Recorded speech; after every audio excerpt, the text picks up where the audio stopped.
Alabama's first scrimmage is in the books. We're going to talk about what we heard, the intel we got from Tuscaloosa, how that Alabama scrimmage is looking, the first under Kalen DeBoer. And I know we got a long way to go before Alabama kicks off against Western Kentucky, but we want to get into this. What's the offense look like? Who was really a factor on defense? Because there's one guy that I want to bring up and more right here on the Bama Tailgate YouTube channel. Make sure you guys like and subscribe if you're not already here. We're brought to you by Pearl River Resort, and we do this every morning. You guys know that. This is what we do. We just yell Roll Tide real loud and wave our fingers.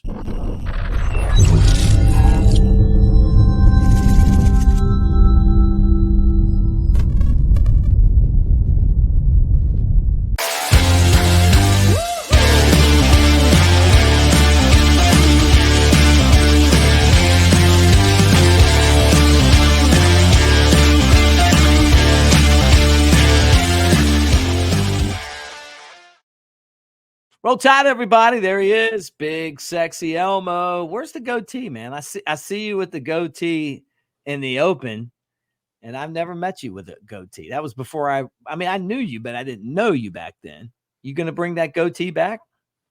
I normally have it whenever I shave, but I've I let my barber do that, and nice. Nice. Like old school, like the Westerns. They put that real hot, like, shaving cream on, and then the guy, like, gets out that real thick razor, and he's like... No. It's a chick that does it, and I just like for her to lean over me and do it. Okay. So. Hey, look, I'm not arguing. That's Cody, fine, I need too. an appointment, by the way. That's fine, too. Fantastic shirt, by the way. Love it. See there? That's that Smokies. And I get a lot of compliments on this shirt, actually. I really do. Yeah, it's a cool one. All right, dude, let's not waste our time talking about all the great things that we're involved in. Let's get into this right here. First scrimmage report, and I'm just going to kind of give you a breakdown. You guys know now the cat's out of the bag. I'm a part of Cover Crimson with a host of great people, including Stacy Blackwood, and basically he put out on the site like the practice scrimmage intel that he has. Jalen Milroe throwing the ball around the yard. Jam Miller caught a 17-yard pass, busted coverage. He scores. Hey, Georgia knows about that, right? Josh Cauves with a 39-yard touchdown. Cole Adams, a 25-yard touchdown. So, Jalen Milroe is kind of starting to get locked in. I mean, this guy's been waiting for this for a long time. And Justice Haynes with a 40-yard run for a touchdown, maybe 40 yards plus. Had another 27-yard run. Jam Miller had another big game. This offense I think it's going to be really good. Yeah, let's kind of break it down a little bit here. Let's start with Jalen Milroe and the quarterbacks. Everything I've heard, Milroe has apparently there's a lot of noticeable improvement, especially with his decision making. Ty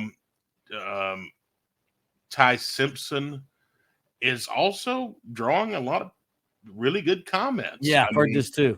Yeah, so he's made a lot of progress, and that's a good thing. Look, got to have depth at quarterback.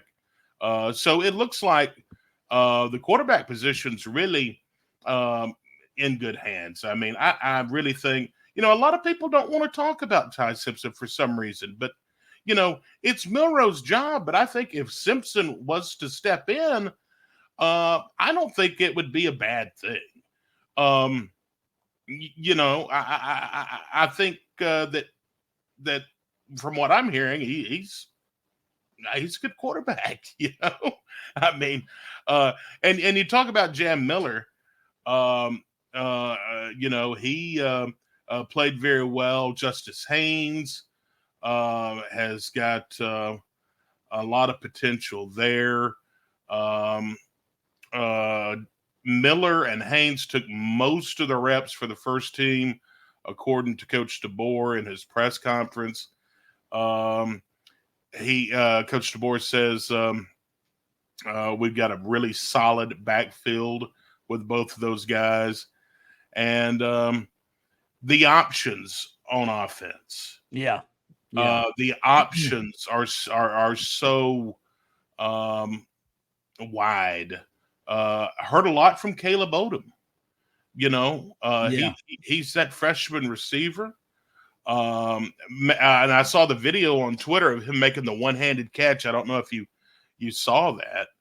But he comes in, as a freshman receiver, but he played tight end. He was recruited Right. tight end. Yeah. So that He's could got that cause size, man. I love that fact he's so big and long. right. That's what I was going to get at. I mean, that can cause a lot of mismatch problems as you look toward the upcoming season. So that's something you look at. The offensive line played well. From what gathering, the right tackle competition.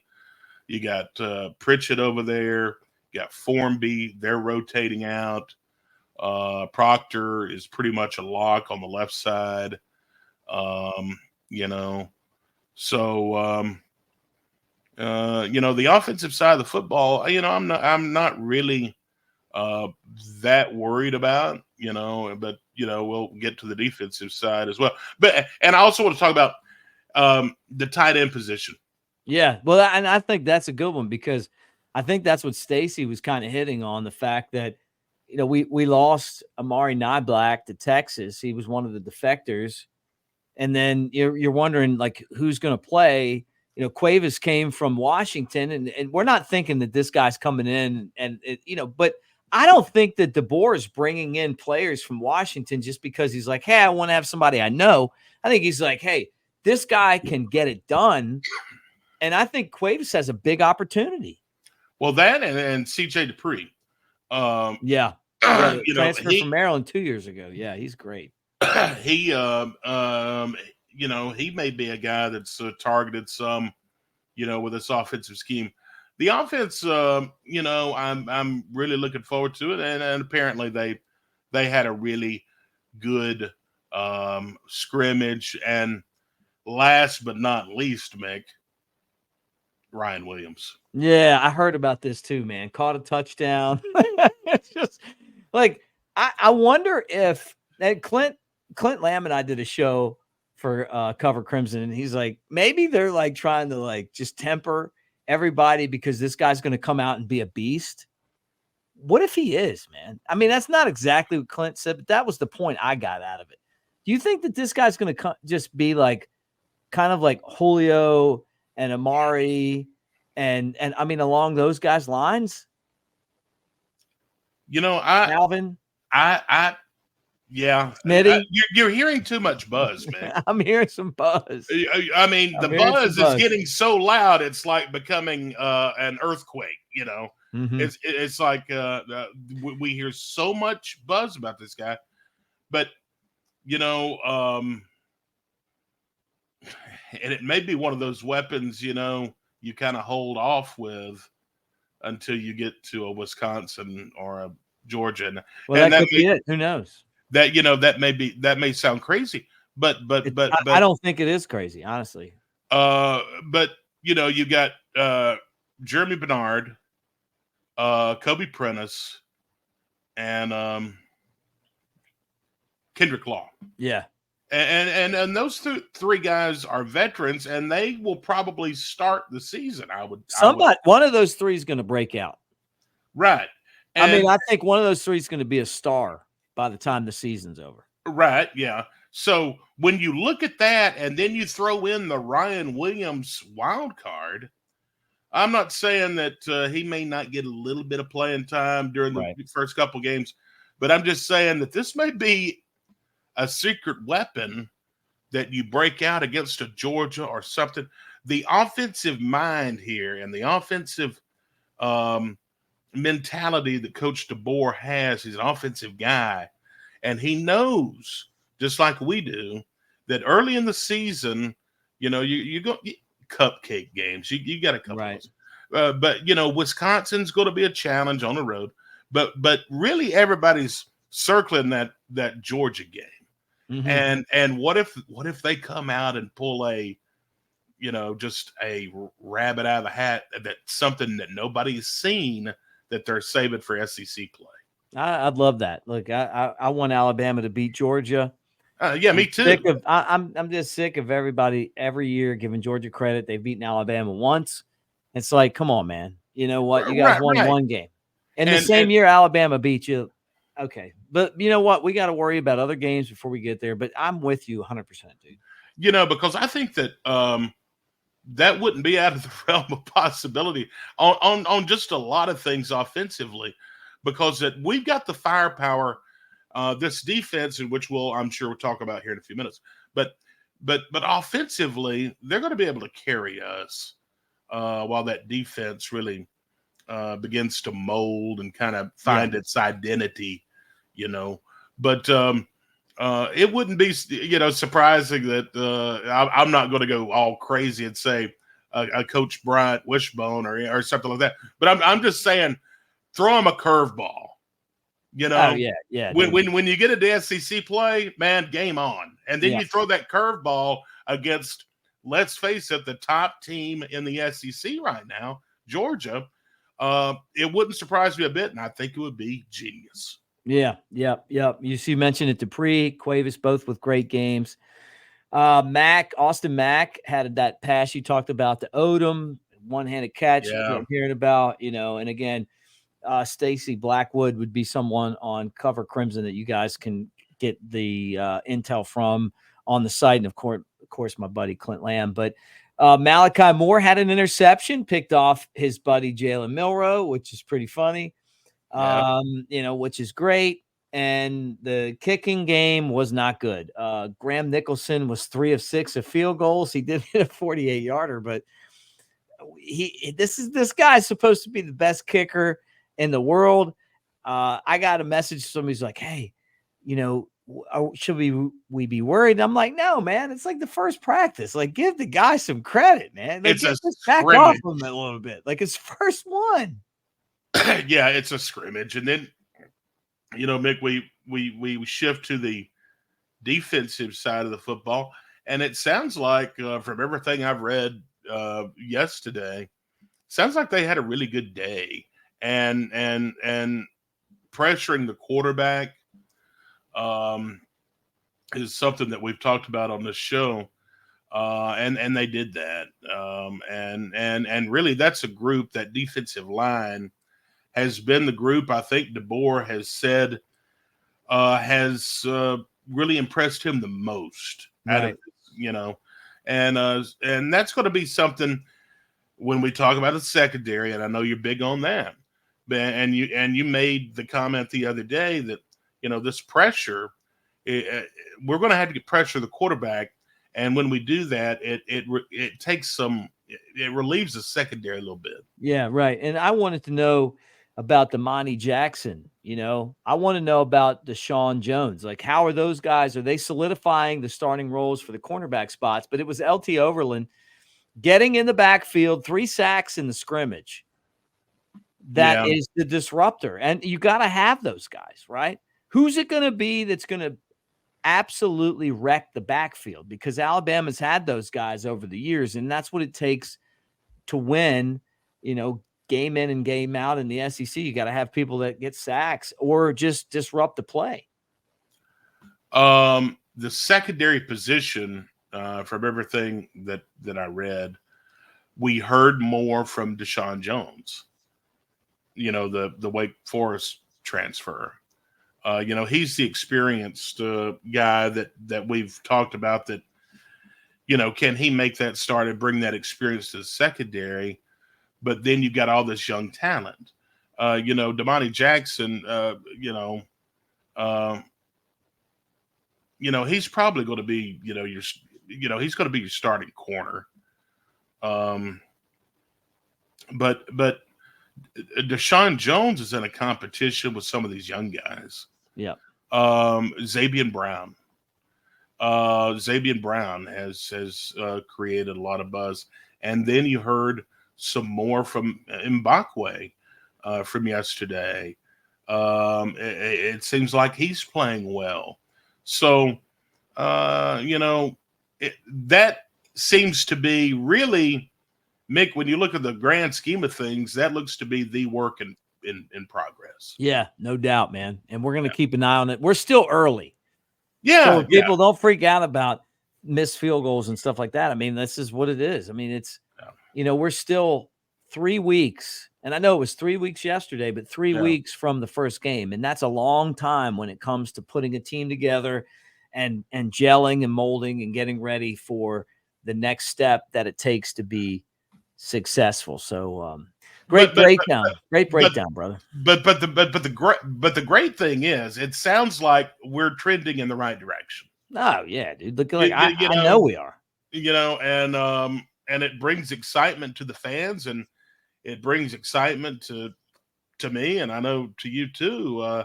3 weeks away, less now, from the kickoff of the season. Well, Brett, look, man, you're making big money. Everybody knows that you're one of the richest guys. You're a mogul, and I don't want to, I don't want to tell you how to spend all the cash you got, but I will say this, my friend. Maybe scratch a couple of those dimes together. Go to newlifeart.com, and when you buy the 2025 Fine Art calendar and you use the promo code Bama Tailgate, the great Daniel Moore will hand sign your calendar. Now, look, if I was to donate like an extra $10, would you sign it as well, where I could put it on my wall?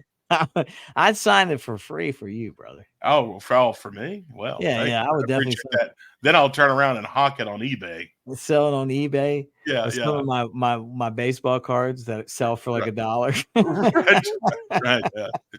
Guys, take advantage of it. Bama Tailgate. You get that calendar right now for just the price of the calendar, and Daniel Moore signs it for free, right? When you use the promo code Bama Tailgate, newlifeart.com. Also want to remind you that our show is brought to you by the great people at Pearl River Resort over in Philadelphia, Mississippi. Right now is a great time to get over there anytime. Maybe planning a trip. You got a bachelor party coming up. You got a birthday. You want to go do something fun, get away from, Alabama for a minute, or you're in Mississippi and you want a good time. You're in Arkansas, wherever you're watching right now. Pearl River Resort, not a far trip, hour and a half from Tuscaloosa. It's like 2.5 hours from Birmingham. But it's the Vegas that you don't have to fly all the way to Vegas for, right? Table games and slots at Silver Star and Golden Moon Casino. You got a Vegas-style sports book at the Timeout Sports Lounge. If you play the sports book for $50, you can play Dancing Rabbit Golf Course for just $40. You don't even need a membership. It's the Augusta you can play. Geyser Falls is the water park. You got the spa. So many really cool things going on at Pearl River. Check it out for yourself. And I promise you, you're going to have a good time over there. It really is fun. Great restaurants as well. And again, the best part about it is, look, we were in Vegas not too long ago, and Brett Elmore, he picked up a round of the drinks, and they were like $20 each. That's not how it is at Pearl River. You damn right it was expensive. I tell you what, Mick Gillespie, it was expensive. That ain't no Pearl River money right there. That's Vegas money. That's why I'm going back to Pearl River. You remember those $20 beers? They didn't taste any difference. They didn't taste any different than normal. It did not taste any different. And guess what? When we was out in Vegas, Mick, he used his that fast walk that he does. He went down to the beer store and got some of them cheap ones and brought it back to the hotel. He started calling me Sergeant because I walk so fast. All right, when we come back, you're taking over the show.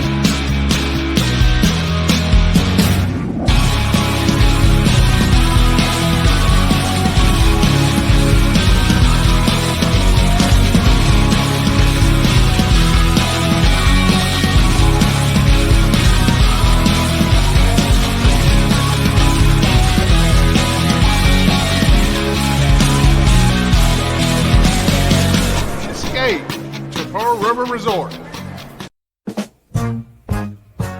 They call him Big Sexy. Coming at you from the Walker County. Jasper is his hometown. He's known unforgiving free rundowns. Oh, Big Sack said, throwing out those Alabama thoughts, sneaking out your mom's window without getting caught. Nick gives you the XP, but Big Elmo is here to please. Big Sack's the elbow on the Bama Tailgate Show.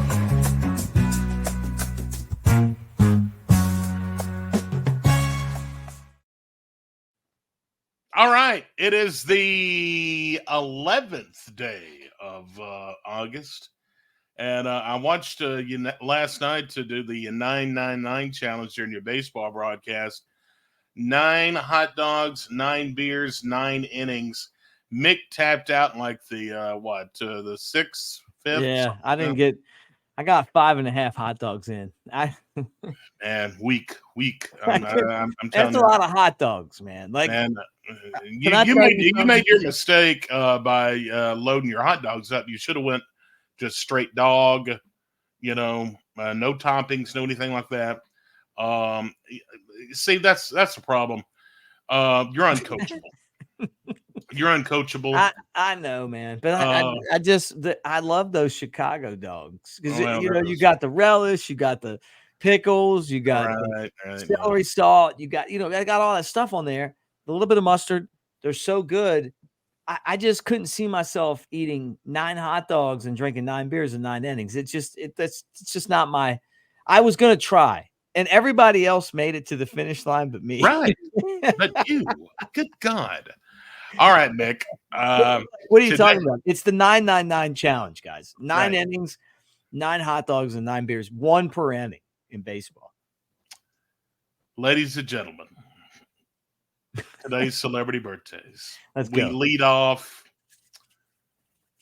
with the real American hero. Oh no, not the Hawkster.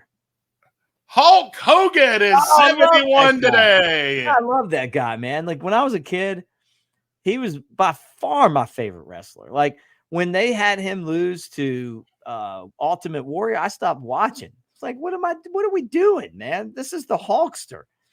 Hogan is 71. Can you believe that? You and I have been talking about going down to his karaoke bar in Clearwater, and I'm serious. I'm going. No, let's go. I mean, let's load up. I mean, if there's some viewers that want to join us, we'll just make a date. We'll all meet up down there at the Clearwater bar that he has and do karaoke. I do Islands in the Stream by Kenny Rogers and Dolly Parton, and Mick does the Dolly part. I do the Kitty part. It's great. What is your go-to karaoke song, Mick? I do Hank Jr., man. Like I'm a Hank Jr. guy. Dinosaur? Women I Never Had, Dinosaur. Oh, wow. Family Tradition. Those are probably Weatherman. Do you ever do Weatherman? No, but I love that one. I like, and I can sing in that tone well enough to get by. Okay. I also do Caribbean Queen. Really? Now I've done it before. This is true. I've done that song before, and a Congo line is broken out at like very low rent establishments across the South. So, but I love karaoke. I do. I'm not a great singer, but I do love it. I have fun doing it. And Jimmy Buffett, I'll sing Jimmy Buffett too. I do some Neil Diamond. Do you? What is it? Sweet Caroline. Oh, it's a great song. Yeah, that's a great we got to do karaoke. You and me got to do karaoke. The best karaoke, I'm going to give this guy a shout out. Roger Hoover. We were in Mobile one time. You know what I'm talking about? Yeah. Oh, yeah. And so we had this karaoke off. We're going back and forth, and I'm singing one, and he's singing one, and I'm singing. It's the middle of the night. And then he gets up there and sings Lee Greenwood's. What's that song? God Bless the USA. Yes. And everybody in the whole place stands up. People are saluting. And it was really one of the greatest karaoke moments in the history of karaoke. Like, and I know you hate that song. I love that song. It was amazing. Chris Hemsworth, the actor from Thor and the Avengers 41 today. Yeah, he's a badass. He's great. Joe Jackson, the pop star, Stepping Out. Remember that song? Love him. Yeah. 80s legend. I'll pop on He's some. 70. I'm going to listen to Joe Jackson on the ride home. Yeah. When I'm driving. I love Joe Jackson. Great, phenomenal 80s guy. I know one Underrated. Underrated, yes. Steve Wozniak, co-founder of Apple, 74 today. Guy's got a lot of money. Guys got some. Guy made some bread in his living, and so did Forrest Gump. And then he hooked up Bubba's family with it. A lot of money there. One of your favorite guys in the world, Joe Rogan is 57. I love Joe Rogan. Yeah, I do love Joe Rogan. Joe Rogan, the thing I love about Joe Rogan is that as I enjoy his show, and he's like me. Like, you know what? I'm going to tell you what I think. I'm going to tell you what I think, and I'm not in a box, and I'll have a conversation with anybody. Like Joe's the same way. Like you might agree or you might disagree, but you can tell that you would have a good time hanging out with him. I know he lifts a lot of weights. We probably wouldn't want to work out with him, but you would go in there and do a 3-hour podcast and have a great time talking to him. No, I agree. I wasn't laughing. What are you laughing about? I wasn't laughing at that. I didn't go through my list today before I came on, and I'm looking at today's holidays while you're making your comments. Okay. So today's one of today's holidays is Gay Uncle's Day. Yeah, that's a great one. I don't even know what to say about that. I don't, but I'm looking at it and then I see that it's also Melon Day. I don't care. I'm definitely not homophobic. I just throw that out there. But I'm not either. But I know it just hit me because I'm like, who even puts that in there? Like, why? Right? I'm like, what? Yeah. Who's like, hey, we got to have a day for gay uncles. Gay uncles. Just. But a lot of these holidays are like that. Right. And it's like, what? Let's see. Anything else? So today's play in the sand day. You need to do that. You need to go home and play in the sand. I know. And you can do that in your backyard. I know, but I need you to come down, get on. I've been telling you, get on the boat. We'll go beach that boat somewhere and we'll play in the sand, play some music, maybe make a campfire, go fishing. Let's do it. Frolic in the Gulf with Mick. Let's see. On this date, the world's first roller rink opens up in Rhode Island, 1866. Man, we had one. We talked about this. We had two really close to us, but one that was in our town, and that was like the spot, man. If you were going to the roller rink on Friday or Saturday or both days, right? There were people that were there both days, and you would get out there, and then you would couple skate, and then you had to learn how to skate backwards just so you could couple skate with the person that you might want to couple skate with. It was fun. Then they had shitty pizza. Yeah, right. Yeah. Like that roller rink pizza, real thin, not a lot of cheese. Not good, but you would eat it because you were hungry. You were like out there. You were like, doing laps. Stuff in the world. Speed skate. You remember speed skate? Yeah. And then I was always afraid I was going to break. Have like the lights, and it would be like, all the colored lights and stuff. Yeah, could you skate backwards? No, but you were supposed to learn how to do that. Yeah, well, I didn't learn how to do that. I couldn't skate backwards. Well, you know what? I could skate backwards on roller skates, not great. Could skate backwards on ice skates. That's a whole nother story, but yeah, okay. First federal prisoners arrive at the island prison Alcatraz in San Francisco Bay back in 1934. We need to have that place open again. That was that. I mean, that you got to have that one prison where you're like, hey, man, you're really a bad dude. You're going to Alcatraz. I'm serving at the Rock. I'm at Alcatraz. Yeah. Isn't that place open for tours? It is. Yeah. I've never been to it. I would love to go. Let's go. I'm a weirdo like that. I'd love to, I would have loved to have toured Bryce Hospital. Everybody used to go there at night. Yeah. I was afraid that was going to keep me, though. Let's see. What else happened this day in history? Man, God, I hate to end on a sad note, but oh boy. But I have to. I have to because this just means a lot.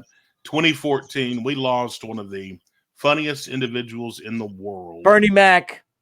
No, hell no, not Bernie Mac. I'm talking about Robin Williams. Oh yeah, Bernie Mac died too recently too.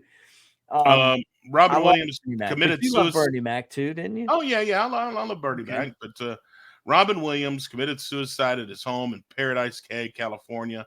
He was only 63 this day in 2014, and it doesn't seem like, my God, that's been 10 years ago. Yeah, man. Can you believe that? I'm telling you, man. I had a friend that committed suicide, and his daughter's a grown up and doesn't have parents. You know, her mom died of cancer. Sad. He killed himself, and then, you know, and you're grown up, and you're like, hey, how can I help? I don't really know. Right. And I just think about like what life was ahead for this guy, because it was just so stupid. You know, it was just dumb, but we miss him. And, you know, we never know what's going. People have mental illness, man. You got to fight it. You know, you got to fight it. But if I don't even know what to say, you know, I wish I could have done more, man. That's all. I think. Right. Yeah. And, you know, in the case of Robin Williams, that guy always loved to make you laugh, and he looked like he was always happy, but it just shows that you could put that fake smile on your face and you're really dealing with problems. Yeah. But anyway, that's it, man. That's, I look at this day in history. Big day at scrimmage today. Looking forward to, yesterday. Looking forward to more news coming out of Bama camp, and we'll keep it covered right here. Roll Tide, everybody. Roll Tide. And I love Brett's shirt. Roll Tide.